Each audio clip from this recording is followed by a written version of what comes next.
말씀 제목이요, 세 가지 미음. 자음 썼습니다. 미음이에요. 세 가지 네모가 아니고. 자, 오늘 말씀은 예수님께서 광야에서 시험 받으시는 그런 내용입니다. 1절 말씀 한 번 더 보겠습니다. 읽겠습니다. 그때에 예수께서 성령에게 이끌려 마귀에게 시험을 받으러 광야로 가사. 예수님이 광야로 가셨는데요. 거기에 마귀에게 시험을 받게 되는 거예요. 시험 얘기가 나옵니다. 시험. 시험이라는 단어가 성경에 자주 등장을 하게 되는데, 이 성경에는 이 시험의 종류를요, 세 가지 정도로 분류를 합니다. 다 T로 시작을 해요. 테스트, 트라이얼, 템테이션이에요. 외우기도 좋아요. 테스트는 실력이라고 볼 수 있고, 트라이얼은 시련이다 볼 수 있고, 템테이션 유혹이라 볼 수 있습니다. 이 세 가지가 이 시험이라는 단어로 다 이렇게 들어 있는 거죠. 상황마다 우리가 알아야 되는데, 자, 테스트는 하나님께서 우리의 믿음의 실력을 시험하시는 거예요. 믿음이 어느 정도인지 테스트를 하시는 겁니다. 그래서 목적이 있어요. 테스트 하시는 목적은 바로 믿음을 시험하시는 거예요. 대표자가 누가 있습니까? 아브라함이죠. 아브라함을 하나님께서 시험하셨어요. 그래서 아들 이삭을 바치라 그랬을 때 아브라함이 순종을 하죠. 그 테스트에 어떻게 됐습니까? 좋은 성적을 거둡니다. 그래서 이제야 네 믿음을 알겠다 말씀하시고, 아브라함은 믿음의 조상이다라고 하기까지 이렇게 믿음의 아주 그 대명사가 된 거죠. 그래서 학생들도 시험을 통해서 실력을 검증하듯이 이 테스트를 통해서 자신의 정도를 점검할 수 있어요. 그래서 이 시험의 주체는 누굽니까? 하나님이에요.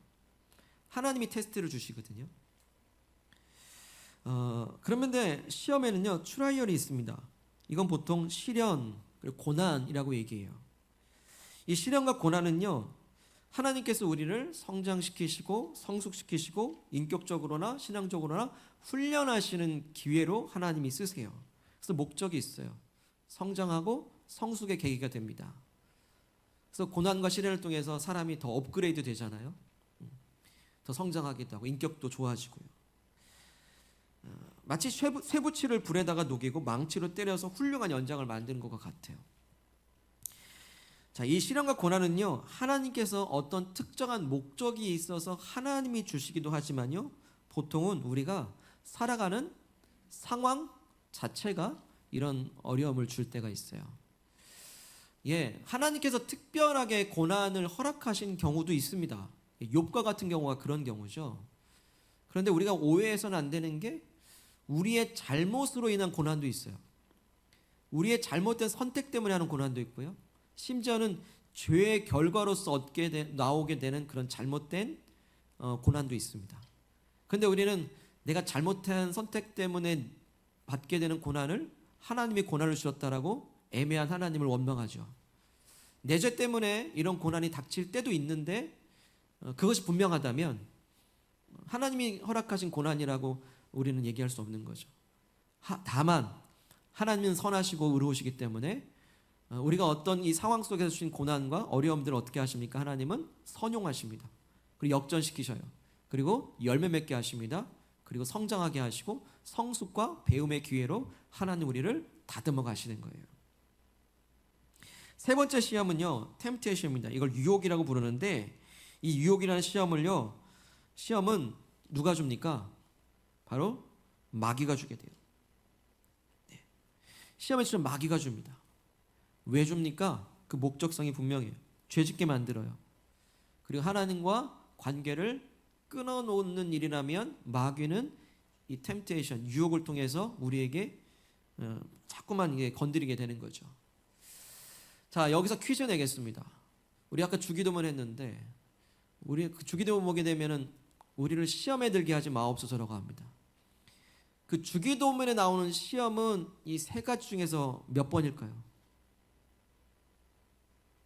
선물 드릴까요? 네, 템테이션이죠. 유혹이에요. 우리를 유혹에 빠지지 말게 하옵소서가 시험의 뜻인 거예요. 그래서 기도하는 거죠. 이 주기도문에 있는 거예요. 또 하나 퀴즈입니다. 그럼 오늘 받으시는 예수님의 시험은 테스트일까요? 트라이얼일까요? 템테이션일까요? 오늘 말씀 1절 보시죠. 누가 시험을 준대요? 마귀에게 시험을 받으러. 그럼 예수님 받으시는 시험은 뭡니까? 유혹인 거죠. 유혹. 지금 예수님을 마귀가 무너뜨리려고 합니다. 예수님을 지금 마귀가 넘어뜨리려 해요. 왜입니까? 예수님은 이제 공생애로 가셔야 되거든요. 예수님의 인생을 사생애와 공생애로 나누면 이제 이 광야를 지나고 나면 예수님은 하나님 나라를 위해서 공적인 사역을 감당하시게 되어 있어요. 그 사역을 준비하는 과정 속에서 이 광야 시험이 있거든요. 마귀는 이제 공생애로 나가려는 예수님을 유혹해서 넘어뜨리려고 하는 겁니다. 자, 어떤 시험들일까요? 이 첫 번째 시험은요, 이 돌들을 가지고 떡을 만들라는 유혹입니다. 우리 2절과 3절 보시겠습니다. 2절, 40일을 밤낮으로 금식하신 후에 줄이신지라. 3절 함께 할게요. 시험하는 자가 예수께 나와서 이르되 네가 만일 하나님의 아들이었든 명하여 이 돌들로 떡덩이가 되게 하라. 예. 예수님은 지금 40일 동안이나 금식 기도하시고 배고파 하십니다. 굉장히 배가 고픈 상태에 있어요. 줄이신지라. 예수님은 신이시지만 육신의 몸을 입고 오셨기 때문에 배고픔을 느껴요. 우리와 같이. 근데 가장 배고플 때 그때 마귀가 오더니요, 당신이 하나님의 아들이 맞다면 이 돌들로 떡덩이가 되게 하라. 먹으라는 거죠. 자, 이것이 예수님께는 유혹이 됩니다. 여러분 이제 곧 점심시간인데 배고프시죠? 자, 제가 돌 하나씩 드리겠습니다. 자, 이 돌 가지고 떡덩이가 되게 하십시오. 어떠십니까? 유혹이 되십니까? 하나도 안 돼요. 왜냐하면 우리는 돌을 떡으로 만들 수 있는 능력이 없기 때문이에요. 근데 예수님은 하나님의 아들로서 오셨습니다. 전능하신 하나님으로서 능력이 많으세요. 예수님은 정말로 돌을 떡으로 만들 수 있는 능력이 되기 때문에 이게 유혹이 진짜 치명적인 거예요. 배고픈데. 아마도 우리 상상해 보면요, 마귀의 유혹을 딱 이렇게 받았을 때 예수님은 그때부터 돌들이 떡으로 보였을 것 같아요. 와, 떡투성이네. 유혹받고 계신 거예요. 근데 아무리 배가 고파도요, 먹을 게 있고 먹지 말아야 될 게 있습니다. 다시 말해서 마귀가 주는 떡은 절대 받아 먹으면 안 돼요. 마귀가 주는 떡은 절대 받아 먹으면 안 됩니다. 아무리 배가 고파도요. 근데 그게 마귀가 주는 떡인지 아닌지 어떻게 할까요? 분별해야 되는 거죠. 예수님이 만일 마귀의 말대로 돌을 떡으로 만들어 드셨다고 한번 생각해 보죠. 그거는 하나님의 일을 하는 것이 아니라 마귀의 일을 오히려 도와주는 것이죠. 요한일서 3장 8절에 보게 되면 예수님이 이 땅에 오신 목적을 말씀하시는데 마귀의 일을 멸하러 오셨다라고 말씀하십니다. 그런데 마귀의 유혹에 동의해서 그 기적을 행하신다면 예수님이 마귀의 일을 도와주시는 것입니까? 절대 그럴 수 없죠. 마귀의 일에 동참할 수 없습니다. 예수님은 앞으로 이제 공생애로 나아가셔서 하나님 주신 그 능력을 가지고서 온 세상을 구원하고 또 하나님 자녀를 이끄시는 거기에다 이 능력을 써야 돼요. 근데 그 능력을 여기서 쓸 수 없습니다. 예수님은 유혹을 단호하게 물리치시죠. 4절 읽겠습니다. 시작. 예수께서 대답하여 이르시되 기록되었을 때 사람이 떡으로만 살 것이 아니요 하나님의 입으로부터 나오는 모든 말씀으로 살 것이라 하였느니라 하시니. 아멘. 예수님은요, 사람이 떡으로만 살 것이 아니라라고 신명기 8장 3절의 말씀을 가지고 하나님 말씀으로 산다라고 이 유혹을 거부하십니다. 그러니까 사람은요, 이 육신의 떡만 가지고 사는 게 아니에요. 영혼도 있습니다. 영혼도 떡이 필요해요. 그 영혼의 양식이 뭡니까?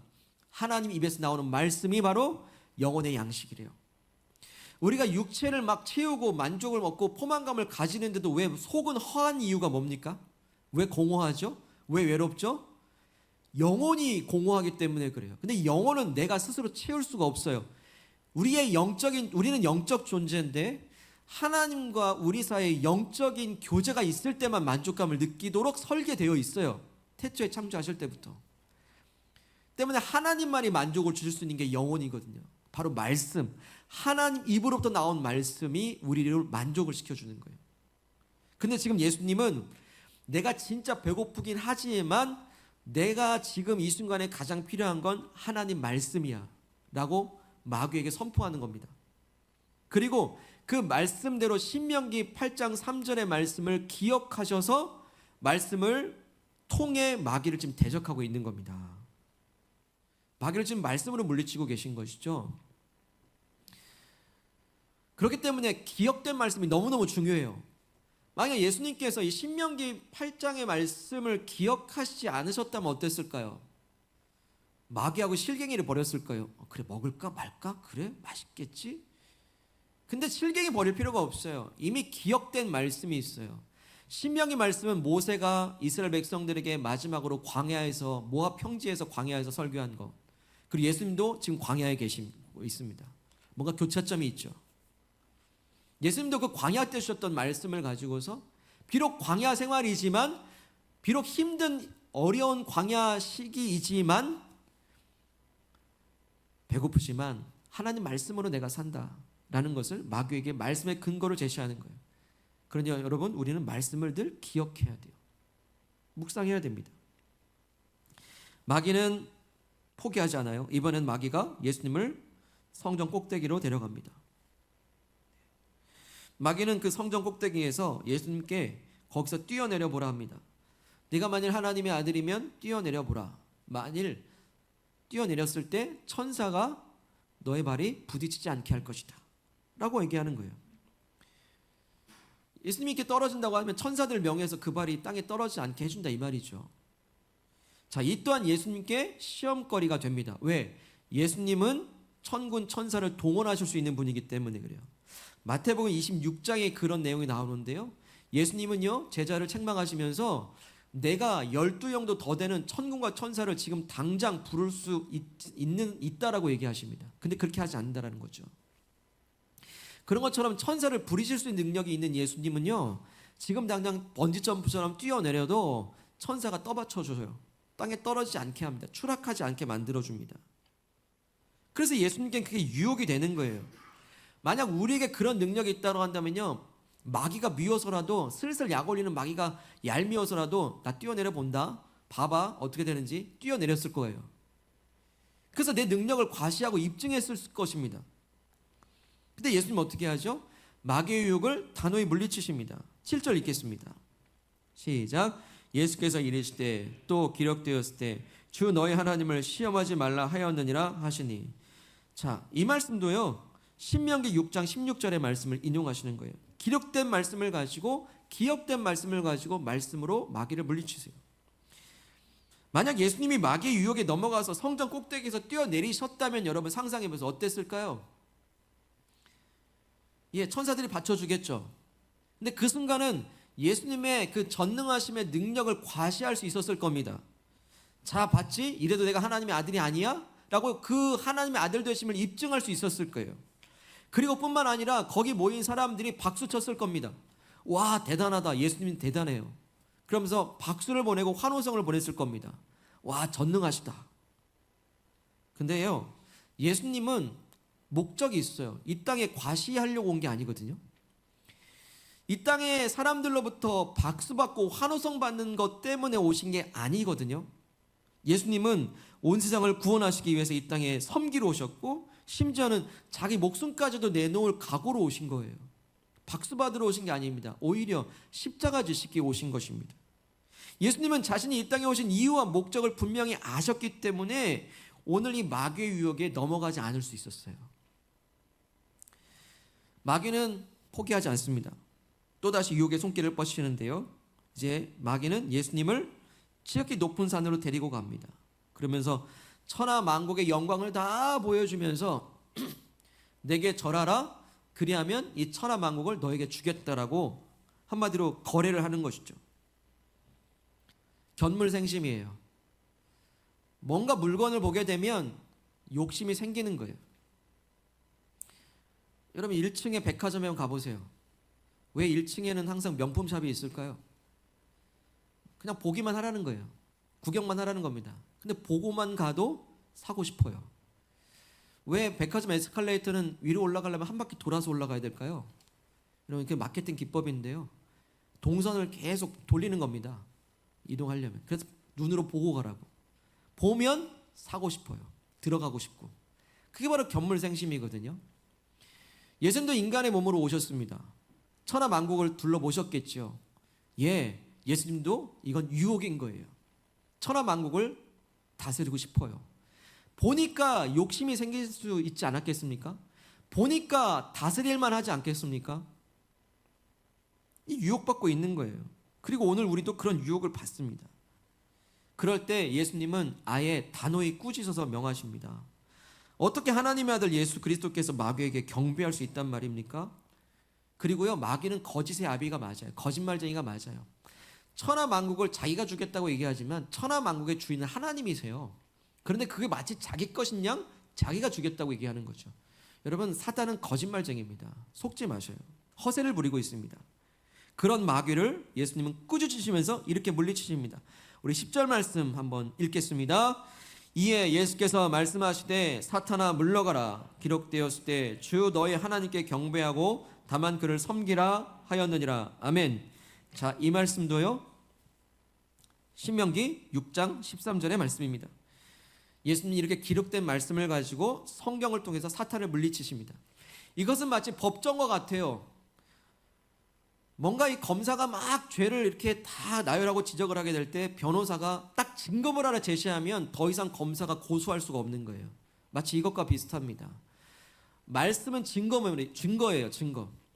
하나님께서 어떤 말씀을 하셨는가가 우리가 그 말씀을 사탄 앞에 제시만 해더라도요, 사탄은 더 이상 고소할 수 있는 근거를 찾을 수가 없는 거예요.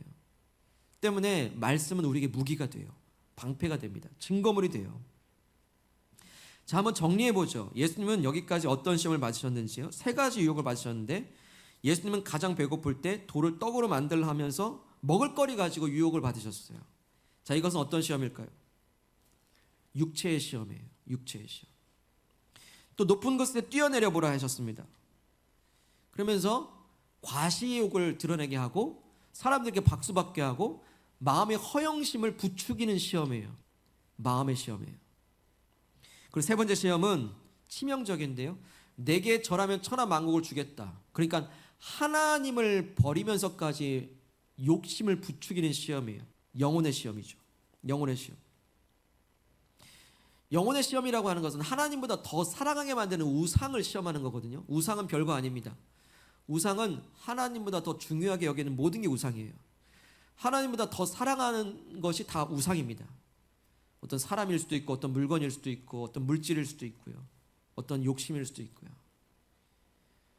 우리가 마귀는 그거 가지고 딜을 하는 거죠. 우리가 거래를 합니다. 내게 절하면 이거 줄게. 속으면 큰일 납니다. 영혼의 시험에 들게 되는 거예요. 자, 이렇게 예수님도 흔들려고 하는 마귀가요, 우리라고 안 흔들겠습니까? 예수님도 시험 받으셨으면 우리도 시험 받는 거예요.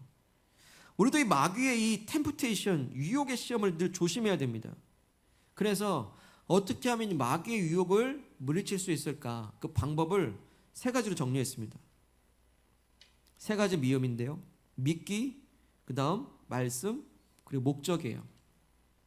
외우기 좋게 제가 껴 맞춘 겁니다. 다 미음자로 통일한 거예요. 한번 따라해 볼게요. 믿기, 말씀, 목적. 여러분 눈 감아도 다 기억나시겠죠?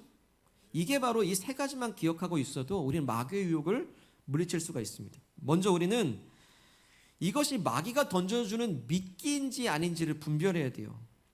마귀는요, 육체를 공격합니다. 먹고 사는 문제 가지고 공격을 해요. 먹고 사는 것은 인간의 가장 기본적인 욕구입니다. 그 죄가 아니에요. 당연히 그렇게 사는 거죠. 근데 먹고 사는 것이 급한 상황이 문제인 거예요.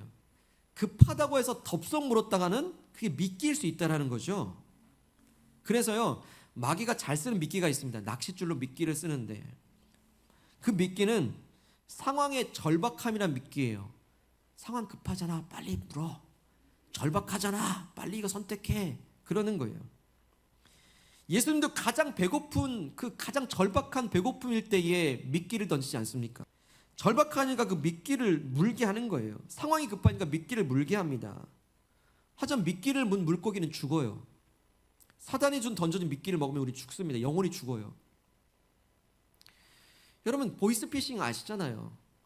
보이스피싱의 기법이, 모든 보이스피싱의 기법은 다 똑같아요. 뭡니까? 급박하게 조장하는 거예요. 대출 있는 분들도 있잖아요. 그러면 그 보다 싼 이자가 있어요. 싼 이자를 찾고 있는 일에 집중하고 계신 분들 같은 경우는요, 보이스피싱의 그 한마디에 쏙 넘어가게 돼 있어요. 상황의 절박함을 교묘히 이용하는 것이죠. 마귀도 똑같습니다. 마귀도 그렇게 하고 있어요. 마귀는요, 우리의 마음과 정신을 공격해요. 높은 데서 뛰어내려도 괜찮다라고 합니다. 여러분, 높은 데서 뛰어내리면 큰일 납니다. 그 높은 데는 뭘까요? 내 마음의 교만함. 그래서 사단이 주는 그 미끼는요, 교만함의 미끼를 잘 던져요. 높은 데 올라가잖아요. 높은 자리에 올라가잖아요. 사탄은요, 어김없이 교만함이라는 미끼를 툭 던져줍니다. 때문에요, 나를 높이려는 자리는 피하시길 바랍니다. 그리고요, 나를 떠받들어 주는 사람을 조심하시기 바랍니다. 나를 떠받들어 주는 사람 주변에 계시죠? 그 사람 제일 조심하셔야 돼요. 예, 물론 진심일 수 있어요. 근데요, 그 칭찬을 받는 내 마음이 흔들리더라고요. 그걸 위해서라도 여러분 피하시길 바랍니다. 조심하시길 바라요. 높이 올라가면요, 사단은 교만함의 미끼를 툭 하나 던져 놓습니다. 뭐 마귀는 하는 거 별로 없어요. 그냥 뚝 들이어만 두면요, 무는 건 우리 선택이에요. 조심하셔야 됩니다. 마귀는 또한 우리 영혼을 공격합니다. 마귀는 우리로 하여금 하나님을 버리면서까지 천하만국을 주겠다라고 얘기해요. 하나님을 버리면서까지 그 높은 자리를 우리에게 준다 합니다. 자, 이때 마귀가 잘 쓰는 미끼가 있는데요, 시선의 미끼예요. 아까 견물생심 얘기했죠? 천하만국 모든 어떤 물질들을 보게 되면 욕심이 생기는데, 그 욕심의 미끼, 시선의 미끼를 툭 던져 놓습니다. 그래서 마귀는요, 우리의 고개를 이렇게 돌려만 줘요. 돌려만 줍니다. 이렇게 돌려만 줘요. 돌려만 줍니다. 그러면 우리는 그걸 보고 집중하는 거예요, 우리가. 성령님은 어디로 고개를 돌리실까요? 위로 들게 하십니다. 성령님은 위로 들게 하세요. 마귀는 옆과 아래를 보게 합니다. 성령님은 위를 보게 합니다. 시선의 미끼에 우리는 물러서는 안 돼요. 마귀가 쓰는 유혹 미끼 세 가지를 잘 기억하시기 바랍니다. 절박함의 미끼, 교만함의 미끼, 그 다음 시선의 미끼를 잘 기억하시기 바랍니다. 이거는 마귀가 들어오는 틈이 어딘지를 경계하는 첫 번째 단추예요. 자, 그러면 이것이 미끼인지 아닌지 분별할 수 있어야 되잖아요. 그 분별함이 뭘까요? 바로 말씀인 거예요. 이게 말씀이 분별력을 주는 거예요. 예수님은 마귀가 던져주는 그 모든 시험을 모두 다 신명기 말씀을 가지고서 물리치셨습니다. 말씀으로 물리치셨어요. 사람이 떡으로만 사는 게 아니다. 주 너희 하나님을 시험하지 말라. 오직 하나님만 경배하라. 이것이 예수님 안에서 나온 게 아니라 말씀에서 나왔다라는 거예요. 이게 바로 물리치는 근거가 되고 힘이 됩니다. 예수님은요, 너무 배고팠어요. 하지만 하나님 말씀을 앞섰어요. 배고픔보다 하나님 말씀을 더 앞세웠습니다. 그러니까 이게 사탄의 미끼인지 아시죠? 예수님도 이 높은 곳에 뛰어내려서 자신이 하나님의 아들임을 입증하고 싶으셨지만요, 그러기 전에 하나님 말씀을 먼저 앞세웠어요. 아, 이 교만의 미끼구나. 예수님도 천하 만국을 다스릴 권세와 권력이 있었습니다. 근데 하나님 말씀을 그 권력과 권세보다 먼저 앞세웠어요. 그러니 말씀으로 그 미끼를 분별하여 거부할 수 있었던 거죠. 그러니 우리는 앞에 있는 떡만 보지 말고 말씀을 먹고 사시기를 소망합니다. 에베소 6장 17절은요, 이런 말씀이 있어요. 구원의 투구와 성령의 검, 곧 하나님의 말씀을 가지라. 말씀은 검이래요. 검. 하나님의 전신갑주의 말씀이 에베소 말씀인데요, 거기서 유일하게 방어도 할 수 있고 공격도 할 수 있는 그게 있습니다. 그게 바로 검이에요. 성령의 검, 그게 말씀이에요. 그래서 말씀은 검과 같아서 사단의 유혹을 방어할 수 있어요. 말씀으로 딱딱 쳐내잖아요. 그리고 사단을 향해서 물러가라 할 수 있습니다. 공격할 수 있습니다. 더 이상 사단이 더 이상 공격할 수 없게 만듭니다. 그게 바로 말씀인 거죠. 아무리 배고파도, 아무리 높아지고 싶어도, 아무리 더 많이 갖고 싶어도 이제 하나님 말씀을 먼저 앞세우시기를 축복합니다. 배고픔보다 하나님 말씀이 우리에게 더 큰 만족을 주실 거예요. 오히려 낮아질 때 하나님 말씀이 우리에게 어떤 기쁨을 주시는지 경험해 보시길 바랍니다. 갖고 싶은 욕심을 내려놓을수록 하나님께서 더 풍성하게 채워주시는 그 말씀의 은혜를, 그 증거를 체험하시길 바랍니다. 그러니 말씀의 자리를 더 사모하세요. 예배 때 말씀 잘 들으시고 또 생활에서 말씀대로 사시길 바라고요. 사랑방 소그룹에서 말씀으로 계속 나누셔서 말씀이 기억되길 바라요. 기억된 말씀이 순간순간마다 꺼내 쓸 수 있는 무기가 될 것입니다. 그리고 말씀은요, 지식에 머무르서는 절대 말씀이 능력이 없어요. 그 말씀을 살아봤을 때 그 말씀의 능력인 체험된 지식이 말씀의 진짜 지식이에요. 말씀은요, 머리의 지식이 아니라 체험된 지식, 그걸 노하우라고 그러잖아요. 노하우. 여러분, 말씀의 노하우가 계속 쌓여가시길 바랍니다. 체험해본 사람, 실천한 사람만이 알 수 있는 노하우예요. 그게 바로 마귀의 유혹을 물리치고 미끼를 분별할 수 있는 지혜가 될 줄로 믿습니다. 자, 이제 마귀의 유혹을 물리친 또 하나의 무기는요, 바로 목적을 아는 거예요. 목적. 예수님은 지금 사생에서 공생으로 넘어가려 하시잖아요. 다시 말해서 예수님은 지금 자신에게 주신 그 능력을 가지고서 자기를 위해 쓰는 게 아니라 누구를 위해 써야 됩니까? 하나님의 영광을 위해서, 하나님의 나라를 위해서 그 재능을 쓰셔야 되는 거예요. 그 능력을 쓰셔야 되는 거예요. 그 목적성을 분명히 알고 계셨습니다. 근데 예수님도 배고프다고 해가지고 하나님 나라를 위해서 써야 될 그 능력을 당장 내 배고픔을 해결하는 그 능력으로 쓰신다면 어떻게 됩니까? 그 능력은 목적성 있게 쓰인 겁니까? 아니죠. 목적과 다르게 쓰인 겁니다. 예수님도 되게 배고프지만 그 목적을, 이 재능의 능력의 목적을 알기 때문에 배고프지만 이겨내신 거예요. 예수님은 높은 곳에서 뛰어내려도 천군 천사가 떠받들어주는 그 능력이 있습니다. 근데 그 능력을 사람들에게 인정받고 박수받는데 쓰지 않아요. 왜냐하면 예수님이 갖고 계신 능력은 지금도 인생의 바닥에 곤두박혀져 있는 그 넘어진 사람을 붙들어 주는데 쓰라고 주신 능력이기 때문에 그렇습니다. 마치 높은 곳에서 추락해버려서 낙심 가운데 있는 이들을 손잡고 그들을 일으키고 하나님의 자녀로 만들려고 하는 바로 그 일에 예수님은 그 능력을 쓰셔야 되는 거예요. 근데 자기가 거기서 높은 곳에 뛰어내려가지고 천사들 떠받들어 주는 거 거기 쓰면은 그 목적성에 맞습니까? 그렇지 않죠. 예수님은 하나님 나라의 목적을 분명히 갖고 계셨기 때문에 사단의 그 교만의 유혹을 물리칠 수 있었던 겁니다. 예수님은요, 하나님 버리고 천하만국에 와보니까 주인이 될 수도 있었어요. 그렇지만 예수님은 진짜 참 주인이신 하나님 아버지의 영광을 위해서 기꺼이 십자가라고 하는 목적지를 알고 계셨기 때문에 그 모든 걸 거부하신 거예요. 이 세상 모든 사람을 용서하시고 구원하시려고 하는 하나님의 진짜 의로우심을 나타내는 데에 그 능력을 써야 되기 때문에 자신의 의로움을 거부하셨어요. 그 목적이 분명했기 때문에 아는 거예요. 그 목적성 때문에 마귀에게 절할 수 없었고 마귀를 쫓아낼 수 있었던 것이죠. 그래서 예수님은요, 오늘 저와 여러분들에게도 질문하십니다. 우리가 사는 목적이 뭐냐라고 우리에게 질문하세요. 왜 사냐 물으십니다. 여러분, 하나님께서 오늘 저와 여러분들에게 하신 질문을 우리가 함께 듣기를 원합니다. 하나님 이렇게 질문하십니다. 왜 먹고 사냐요? 우리 왜 먹고 삽니까? 왜 먹고 삽니까?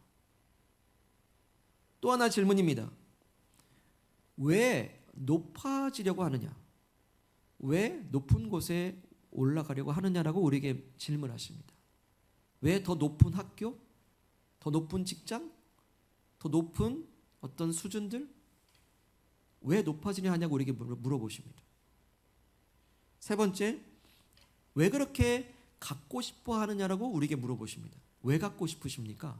왜 가지려 하시죠? 요즘 갖고 싶은 게 뭐죠, 여러분? 근데요, 왜라는 질문, 왜 살고, 왜 먹고, 왜 높아지고, 왜 가지려는지에 대한 목적성을 놓치면요, 그때는 마귀의 미끼를 덥석 물게 됩니다. 목적이 없기 때문이에요. 목적성을 잃어버리게 되면요, 그때부터는요, 말씀도 들리질 않아요. 말씀도 들리질 않아요. 말씀이 들리지 않으니 믿기가 분별이 안 되고 분별이 안 되니 믿기를 물게 되어 있습니다. 목적을 모르면 말씀이 들리지 않고 말씀이 들리지 않으니 믿기를 물게 되어 있어요. 여러분, 무엇을 위해 먹으려고 하십니까?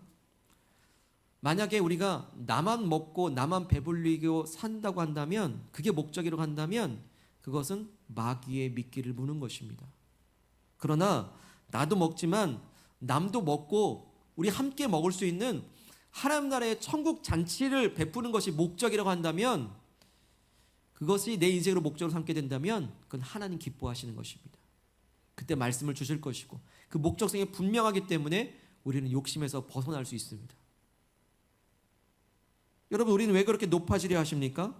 높은 학교, 높은 직장, 높은 자리에 왜 오려고 할까요? 만일 그 이유가 나를 드러내려고 하고 과시하려고 하거나 남에게 인정받고 싶은 인정 욕구를 채우기 위해서 우리가 그것을 높아지려고 한다면 우리는 마귀의 미끼를 무는 것입니다. 하지만 마치 높이 자란 나무가 큰 그늘을 드리워서 많은 사람들을 덮어주고 그늘 삼아주는 그 목적이라 한다면 더 높은 나무가 되시길 바랍니다. 더 높은 나무가 되고 큰 그늘을 드리워서 그 그늘로 정말 요즘 말하는 갑질하는 게 아니라 오히려 섬기고 많은 열매들을 풍성히 나눠주는데 그 목적을 갖고 있다면 여러분 마음껏 높아지시기를 축복합니다. 그게 바로 하나님 기뻐하시는 것이기 때문에 그래요. 우리의 자리는 하나님 나라를 위해 지금 쓰임받고 있습니까? 여러분, 왜 그렇게 우리는 가지려 할까요? 우리는 보는 것마다 가지려고 하는 욕심이 왜 생길까요? 만일 그것이 내 욕심만 채우는 것이라면 그것은 마귀의 탐욕의 미끼를 묻은 것입니다. 이제는 하나님의 목적을 바라보시길 바라요. 하나님께서 우리에게 주신 모든 소유는요, 반드시 흘려보내라고 주신 소유인 줄로 믿습니다. 여러분, 소유는요, 하나님 나라의 그 돌아가는 작동 원리가 있어요. 하나님 나라가 돌아가는 원리는요, 흘려보내는 원리예요. 흘려보냈더니 채우시고 흘려보냈더니 채우시는 이런 선순환이 일어나는 데가 바로 하나님 나라입니다. 때문에 욕심 가지고 꼭 쥐고 있는 나라는 절대 하나님 나라가 이루어질 수 없어요. 욕심의 나라, 분쟁의 나라, 갈등의 나라지요. 그래서 우린 천국을 못 누리는 거예요, 이 세상 살아도. 근데 이 꽉 쥔 주먹을 좀 풀고 흘려보냈더니, 하나님 나라를 위해서 섬기고 흘려보냈더니 더 채우시는 걸 경험해요. 그게 바로 하나님 경험이거든요. 우리는 갖고 있기 때문에 경험할 수가 없어요. 우리의 재능은 어디에 쓰여져야 됩니까? 우리의 손은 어디에 쓰여져야 됩니까? 하나님 나라를 위해서 흘려보내시길 바랍니다. 채우시는 은혜가 있을 줄로 믿습니다. 우린 이렇게요, 내게 주신 능력이, 내게 주신 모든 재물이, 모든 은사들이, 모든 은혜들이 오로지 하나님 나라를 위한 것이라고 하는 목적성을 절대 잊어서는 안 됩니다. 그래야 마귀의 유혹을 넘어갈 수가 있는 거예요. 사랑하는 여러분, 오늘 예수님은 시험 받으시면서 우리에게도 지금 경고하고 계십니다. 너도 시험 받는다. 육체의 시험과 마음의 시험과 그리고 영혼의 시험까지 받게 된다라고 하십니다. 여러분, 광야입니다. 우리 이 세상은 광야 같은 인생입니다. 우리 이 문 밖을 나서면 광야로 나갑니다. 광야 같은 세상에서 우리는 이렇게 전방위적으로 마귀를 통해서 우리는 시험받게 될 거예요. 하지만 이 마귀의 시험과 유혹 앞에서 담대하게 승리하시기를 축복합니다. 마귀의 유혹을 물리치는 방법, 이 세 가지 미음 기억하시길 바랍니다. 마귀의 미끼를 결코 물지 마십시오. 상황의 절박함이라는 미끼를 물지 마시고 당장 배고프다고 하는 그 미끼, 그 절박함의 미끼를 물지 마시길 바랍니다. 이 미끼의 분별을 위해서 이제 말씀의 사람이 되시기를 바랍니다. 성령의 검 말씀을 꼭 쥐고 가시길 바랍니다. 마귀는 말씀으로 무장한 사람을 절대 건드릴 수 없습니다. 절대로 유혹할 수 없습니다. 그리고 왜 나에게 이 능력과 재능을 주셨는가? 내게 주신 능력과 이 모든 이 재능이 왜 주셨는가? 그 주신 목적을 놓치지 마십시오. 우리도 예수님처럼 하나님 나라를 위해 쓰라고 주신 능력입니다. 하나님 영광에 위해 쓰라고 주신 돈입니다. 하나님의 영광 위에 낮은 곳으로 흘려보내라고 주신 재물입니다. 하나님 나라 위해 쓰라고 주신 건강이고 힘입니다. 하나님 나라에 쓰라고 주신 두 발 두 손입니다. 그래서 그 목적성을 분명히 아는 사람을 마귀는 틈도 타지 못할 줄로 믿습니다. 자, 이렇게 믿기를 조심하고 말씀으로 무장하시고 목적을 바라보실 때 이제 11절의 말씀으로 축복합니다. 함께 읽겠습니다. 이에 마귀는 예수를 떠나고 천사들이 나와서 수종드니라. 아멘. 이에 마귀는 나를 떠나고 천사들이 내 삶을 수종들어 주시는 그 승리의 삶이 되시기를 주의 이름으로 축복합니다. 사랑하는 여러분, 주신 말씀 부여잡고 이 시간 기도합시다. 이 광야 같은 세상에서 우린 유혹받고 있습니다. 지난 한 주도 어떤 유혹 가운데 계셨습니까? 육체의 유혹이 있고요, 마음의 유혹이 있고 영혼의 유혹까지. 우리는 어느 영역에서 그렇게 유혹받고 있었습니까? 혹시 그것이 믿기는 아니었을까요? 우리가 지금 어떤 선택 가운데 있을까요? 이것을 물 것이냐 말 것이냐, 그걸 어떻게 분별하겠습니까? 말씀이라 말씀하십니다. 우리에게 이 많은 이 믿기들, 절박함의 믿기와 이 교만함의 믿기와 이 시선의 믿기로부터 나로 분별하게 하옵소서. 이제 말씀으로 분별하게 원합니다. 말씀이 기억되게 하시고 말씀을 늘 묵상하게 하시고 말씀의 사람으로 성령의 검으로 무장하겠습니다. 우리 그러한 결심으로 우리 합심하여 기도하겠습니다. 하나님 아버지 감사합니다. 오늘 우리에게 말씀하여 주시니 고맙습니다. 하나님 아버지, 오늘도 주님께서 우리에게 말씀하여 주셔서 그 믿음과 그 소망 가지고 승리할 수 있도록 주여 도와주시옵소서. 하나님 우리에게 분별케 하십니다. 아버지, 사단이 던져주는 미끼를 물지 않도록 이제 말씀으로 분별하게 도와주시옵소서. 말씀의 사람이 되게 도와주시옵소서. 하나님 아버지, 이것을 분별하여 아버지 하나님 주의 말씀으로 온전히 승리할 수 있도록 늘 말씀 가운데 듣고 순종하는 체화된 말씀, 능력의 말씀, 체화된 내 삶의 순종의 말씀이 될 수 있도록 인도하여 주시옵소서. 의지합니다. 이 시간에 또한 기도하실 때에 우리가 승리할 수 있는 비결은 목적성을 분명히 하는 것이라 했습니다. 우리에게 주신 목적은 바로 하나님 나라입니다. 왜 우리에게 재능 주셨을까요? 우리에게 힘 주셨을까요? 왜 우리에게 물질을 주셨을까요? 우리에게 우리의 일터를 주셨을까요? 우리의 가정을 주셨을까요? 왜 이 만남을 주셨을까요? 주님, 모든 것이 하나님 나라와 영광을 위해 쓰임받게 하옵소서. 그 목적성이 분명할 때 말씀이 들려오고 말씀이 들려올 때 우리는 믿기를 분별하여 승리할 수 있습니다. 주님, 그 목적성 안에 온전히 하나님 나라 위해 쓰임받게 하옵소서. 기도하겠습니다. 하나님 아버지, 이제 말씀을 허락하시니 아버지, 우리의 인생에 하나님 나라의 영광이 한 것임을 알게 되었습니다. 하나님 나라 아버지, 천국 잔치가 늘 벌어지는 아버지, 베풀어지는 복된 인생이 될 수 있도록 인도하여 주옵소서. 우리에게 주신 소유와 우리에게 주신 재물과 우리에게 주신 재물과 우리의 능력과 우리의 건강과 우리의 모든 힘들이 쓰임받을 수 있도록 인도하여 주시옵소서. 아버지, 우리에게 가족을 주셨습니다. 우리에게 자녀들을 주셨습니다. 하나님 영광에 쓰임받는 인생이 될 수 있도록 인도하여 주시옵소서. 그래서 아버지 하나님, 예수님과 같이 하나님 나라 영광에 쓰임받는 아버지 기쁨의 삶 풍성에 채워주시는 하나님 나라의 놀라운 손안의 원리를 경험하는 놀라운 체험의 역사들이 있도록 인도하여 주시옵소서. 하나님 감사합니다. 우리는 이제 또 광야 같은 세상으로 나아갑니다. 이 광야 같은 세상 속에서 우리는 정신없이 유혹받습니다. 육체의 유혹과 또 마음의 유혹과 영혼의 유혹까지. 그러나 주님, 예수께서 승리하신 것처럼 나도 승리할 줄로 믿습니다. 주님, 이제 마귀가 던져주는 미끼를 물지 않게 하옵소서. 내 육체의 소욕들과 절박함들이 우리에게 미끼로 던져올 때마다 아버지 하나님 멈추게 하시고 하나님 말씀으로 분별하게 도와주시옵소서. 높은 곳에 있을 때 교만함의 미끼를 물지 않게 하시고, 주님, 우리가 보는 것들에 욕심이 생기지 않도록 시선의 미끼를 조심할 수 있도록 도와주시옵소서. 주님, 이제 말씀하여 주실 때 이제 말씀을 늘 순종하기 원합니다. 말씀을 기억하길 원합니다. 말씀의 근거를 가지고 사단을 물리치기를 원합니다. 주님, 내가 말씀의 사람이 되게 하여 주시옵소서. 말씀의 순종의 길을 걸어가게 하실 때 말씀이 실천된 말씀으로 내게 능력이 되기를 원합니다. 하나님, 목적성을 놓치지 않게 도와주시옵소서. 내게 주신 모든 재능과 은사와 은혜와 재물과 능력과 힘, 모든 것이 하나님 나라를 위해 쓰라고 우리를 이 땅에 보내신 줄로 믿사오니 우리 삶의 모든 자리가 주어진 모든 것으로 하나님 나라 위에 쓰임받고 흘려보내는 역사가 있게 도와주시옵소서. 그래서 하나님 나라가 늘 일어나길 원합니다. 베풀고 흘려보내고 치우시는 놀라운 하나님 나라의 역사, 그 기쁨과 그 감사와 즐거움이, 그 누림이 우리 안에 늘 승리로 있게 도와주시옵소서.